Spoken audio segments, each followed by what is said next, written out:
Jaggampeta MLA Jyothula Nehru స్వగ్రామం ఇరిపాకలో ఏలేరు కాలువ సమీపాన ప్రతిష్ఠించనున్న శివకేశవుల విగ్రహాలను హైవే మీదుగా మేళ తాళాలతో తీసుకువెళ్లడంతో భక్తులు ఆయా గ్రామాల్లో హారతులిచ్చారు. గత ఏడాది ఎమ్మెల్యే నెహ్రూ, టీడీపీ కాకినాడ జిల్లా అధ్యక్షులు జ్యోతుల నవీన్లు భక్తులతో కోటి పార్థివ లింగాలను తయారు చేయించి వాటికి పూజలు చేసి అభిషేకాలు చేశారు. అనంతరం వాటిని ఏలేరు కాలువలో నిక్షిప్తం చేశారు. అలా నిక్షిప్తం చేసిన ప్రదేశంలో కోటి లింగేశ్వరుడు, వెంకటేశ్వర స్వామి విగ్రహాలను ప్రతిష్ఠించనున్నారు. ఆ విగ్రహాలను రాజమహేంద్రవరం సమీపంలోని కాతేరులో ఎమ్మెల్యే చెక్కించారు. వాటిని మేళ తాళాలతో ఊరేగింపుగా లారీలపై హైవే మీదుగా ఇరిపాకకు తీసుకువెళ్లారు. ఈ నేపథ్యంలో నియోజకవర్గ ప్రారంభ గ్రామమైన మురారి వద్ద టీడీపీ నాయకులు, భక్తులు ఆ విగ్రహాలను తిలకించారు. తదుపరి గండేపల్లిలో ఆశ్రమ మహిళలు హైవే మీదకు చేరుకొని నవీన్ సతీమణి లక్ష్మీదేవి చేతుల మీదుగా హారతులిచ్చారు. అలాగే మల్లేపల్లి, తాళ్ళూరు, నీలాద్రిరావుపేట, జగ్గంపేట, రామవరం, సోమవరం గ్రామాల్లో భక్తులు హైవే మీదకు వచ్చి విగ్రహాలను తిలకించారు.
ఏపీఎస్ఆర్టీసీ కార్మికుల గుర్తింపు సంఘం నేషనల్ మజ్దూర్ యూనిట్ అసోసియేషన్ బలోపేతానికి చర్యలు తీసుకుంటున్నామని రాష్ట్ర కోశాధికారి పివి మోహన్, రాష్ట్ర కార్యదర్శులు గంగాధర్, పద్మ పేర్కొన్నారు.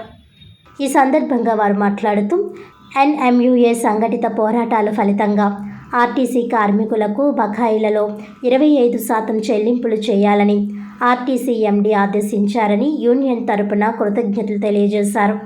అలాగే మిగిలిన బకాయిలు చెల్లింపునకు చర్యలు తీసుకోవాలని కోరారు. త్వరలో యూనియన్ జిల్లా ఎన్నికలు నిర్వహిస్తామని తెలిపారు. ఈ కార్యక్రమంలో ఓఆర్ రాంబాబు, జిల్లా అధ్యక్ష కార్యదర్శులు రమణరాజు, ఏవి రావు, ప్రసాద్, కె గోవింద్, బివి చక్రం అధిక సంఖ్యలో యూనియన్ సభ్యులు పాల్గొన్నారు.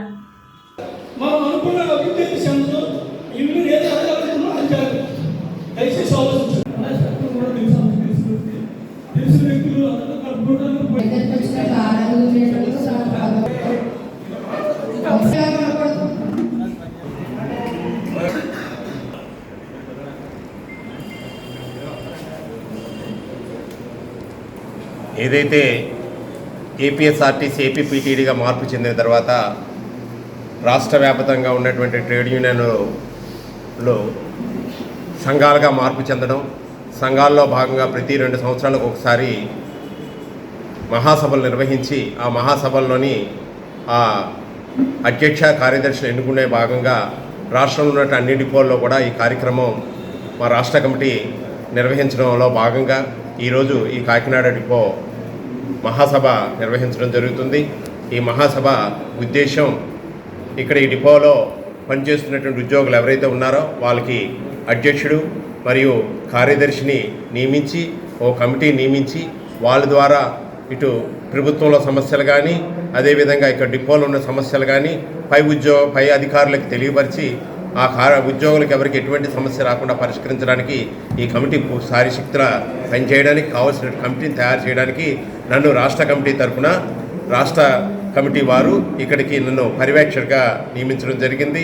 ఈరోజు దాని సందర్భంగా ఇక్కడ డిపో కమిటీలో ఉన్నటువంటి వ్యక్తుల్ని అలాగే అదేవిధంగా మా అసోసియేషన్లో ఉన్న కాకినాడ డిపో ఉద్యోగులందరినీ ఇక్కడ పిలిపించి అందులో ఎవరు సెక్రటరీగా చేస్తారు, ఎవరు ప్రెసిడెంట్గా చేస్తారనేటువంటి కార్యక్రమాన్ని అయితే ఇప్పుడు మేము నిర్వహిస్తున్నాము. అందులో భాగంగానే వాళ్ళు చెప్పినటువంటి అభిప్రాయాలని ఇంకా తీసుకున్నాము. మరొకసారి దాన్ని పర్యవేక్షించి ఈ డిపోకి అధ్యక్ష కార్యదర్శులు నియమించి మేము మా కార్యక్రమాన్ని నిర్వహించి రాష్ట్ర కమిటీ తెలియపరుస్తాం. అది ఇక్కడ కార్యక్రమం.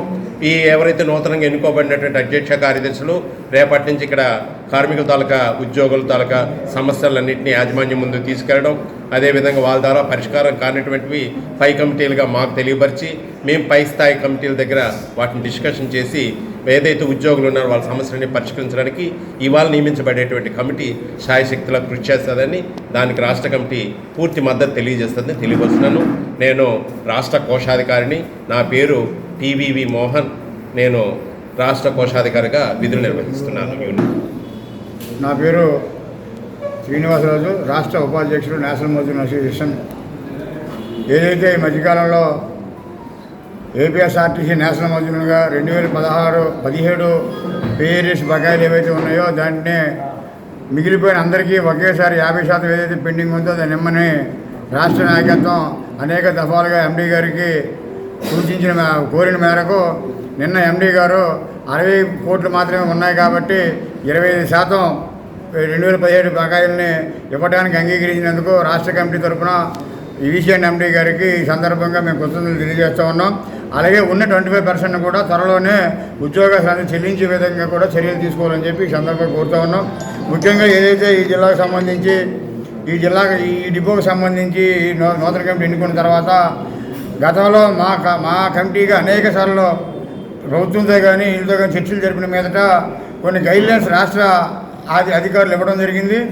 హెడ్ ఆఫీస్ వారు వాటిని ఇక్కడ అమలు జరపడంలో స్థానిక యాజమాన్యం ఏదైతే వైఫల్యం చెందుతుందో దాన్ని ఎప్పటికైనా ఏదైతే 1/19 సర్క్యులర్ అమలు జరపడంలో కానీ ఏ సిక్కు అయినప్పటికీ పూర్తి స్థాయిలో జీతం ఇవ్వాలని చెప్పి మనం హెడ్ ఆఫీస్ నుంచి సర్క్యులర్ ఇప్పించాం. దాన్ని అమలు జరపడంలో కానీ వెహికల్ కండిషన్ మెరుగుపరచడంలో కానీ గ్యారేజ్ సిబ్బంది సరైనటువంటి పనిముట్లు అలాగే పని విధానం కల్పించడంలో కానీ విఫలమవుతుందో వాటి మీద రేపు రాబోయే కమిటీ ప్రత్యేకంగా దృష్టి పెట్టి వాటిని పరీక్షించిన పక్షంలో అంచెలంచెలుగా డిపో స్థాయి నుంచి రాష్ట్ర స్థాయి వరకు అవసరమైతే ఉద్యమం చేసైనా ఆ సమస్యల పరిష్కారానికి రాష్ట్ర కమిటీగా అన్నిగా మేము సిద్ధంగా ఉన్నామని చెప్పి ఈ సందర్భంగా మేము యాజమాన్యానికి తెలియజేస్తూ ఉన్నాం. కాబట్టి ఇప్పటికైనా యాజమాన్యం స్పందించి ఏదైతే ఇబ్బందికరమైన పరిస్థితులు ఈ జిల్లాలో డిపోలో ఉన్నాయో వాటిలన్నింటినీ తక్షణమే పరిష్కారం చేయడం ద్వారా ఉద్యోగుల్లో ఉన్న ఆందోళన తొలగించి రాబోయే రోజుల్లో ఆర్టీసీని బలోపేతం చేయడానికి కానీ ఆర్టీసీ లాభాలు నడవడం కానీ మా ఎంతో సహాయశాఖలు అందించే విధంగా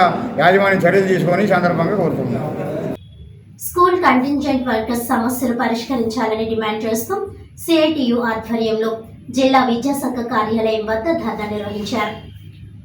కార్మికులకు కనీస వేతనం 26,000 రూపాయలు ఇవ్వాలని centre of Indian trade union CITU జిల్లా అధ్యక్షులు దువ్వా శేషబాబ్జీ పేర్కొన్నారు. బుధవారం జిల్లా విద్యాశాఖ కార్యాలయం వద్ద centre of Indian trade union ఆధ్వర్యంలో ధర్నా నిర్వహించారు.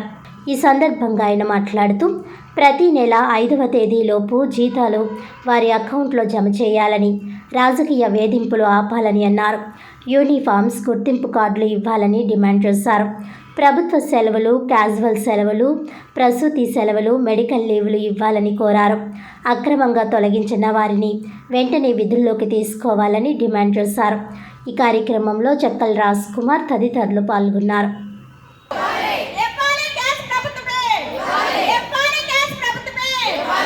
జిల్లాలో మిడ్ డే మీల్ వర్కర్లు, స్కూల్ ఆయాలు కోసం సమస్యలు ఎక్కువగా ఉండడం వల్ల ఇక్కడ డిఈఓ ఆఫీస్ దగ్గర ధర్నా పెట్టడం జరిగింది. సమస్యలు ఏంటంటే ఈ కూటమి ప్రభుత్వం వచ్చాక ప్రతి చైర్మన్ కమిటీలు పెట్టారు. కమిటీలు బాగా వేధింపులు ఎక్కువైపోయి వాళ్ళని తొలగించడం, కొత్త వాళ్ళు పెట్టుకోవడం, అనేక రకాల ఇబ్బందులు పడుతున్నారు.